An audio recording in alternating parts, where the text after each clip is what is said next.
All right, let's get right into it.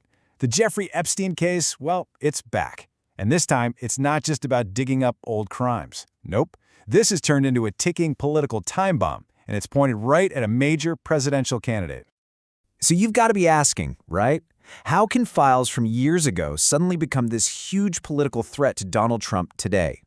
Well, the answer is a fascinating mix of a brand new law, some serious political pressure, and, get this, one tiny but crucial rule that changes the entire game. So what kicked all this off? You might think it was a leak, maybe a new lawsuit, but nope, it was a law. And here's the kicker, it's a law that was signed by Donald Trump himself, and now that same law is forcing the release of these incredibly sensitive files. And let's be clear, this isn't some polite request. It's a hard mandate. The Department of Justice has been given a 30-day deadline to open up everything from the Epstein investigation. I mean, the clock is officially and very loudly ticking. Now, you might think this was just one party going after the other, a typical political attack, but that's not what happened here at all. The push for this was, well, it was overwhelming. It was like a political tidal wave that no one could stand against. Just look at this number, 427 to 1. That was the vote in the House of Representatives to get these files out in the open. I mean, one person voted no. That's about as close to unanimous as you can get. And the Senate, they passed it unanimously too. There was literally zero political wiggle room left. And that vote really paints the picture, doesn't it? The source material puts it perfectly, describing enormous pressure from both sides of the political divide.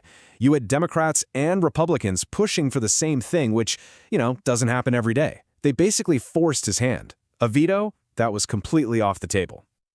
Okay, so why is this such a big deal for Trump specifically? It all boils down to his history with Epstein, which, well, it's pretty well documented.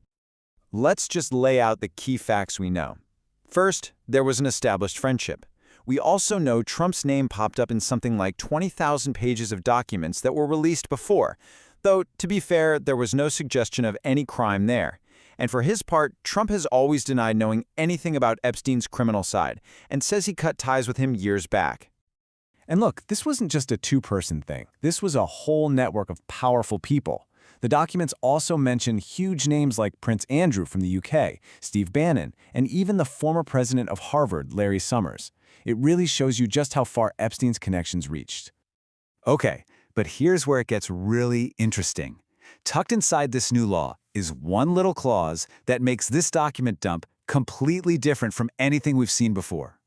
Honestly, it's a total game changer for what we, the public, are actually going to see. So here's the deal. The law says, yes, you can redact things, black out parts of the text, but only to protect the victims. What you can't do anymore is black out information just because it's embarrassing, or it might hurt someone's reputation, or because of political sensitivity. That old excuse, that escape hatch, it's gone. It's been slammed shut. And that brings us to the real heart of the matter, politically speaking. We're about to get a flood of potentially really embarrassing, totally unfiltered information. So the big question isn't just what's in the files. It's how are voters going to react to all this? That really is the billion-dollar question, isn't it? Because no matter what the new files say, the one thing we already know for a fact is that there was an association with a convicted high society criminal. So the question is, in the middle of a crazy election year, will voters care? Is that association damaging enough to make people change their vote? And the analysis is already zeroing in on a few key groups. How are women voters going to feel about this? What about his own conservative base? And maybe most importantly, what about those moderate voters, the ones who always seem to decide elections? How they react to this completely unredacted story, well, it could be a really big deal. So that leaves us with one final big thought to chew on. This whole situation, this new law, it's more than just a test for one politician. It's really a test for our entire system of holding powerful people accountable. What happens when you remove all those black bars? When political embarrassment can't be used as a shield anymore? What does that really mean for justice? And what does it mean for our trust in the system?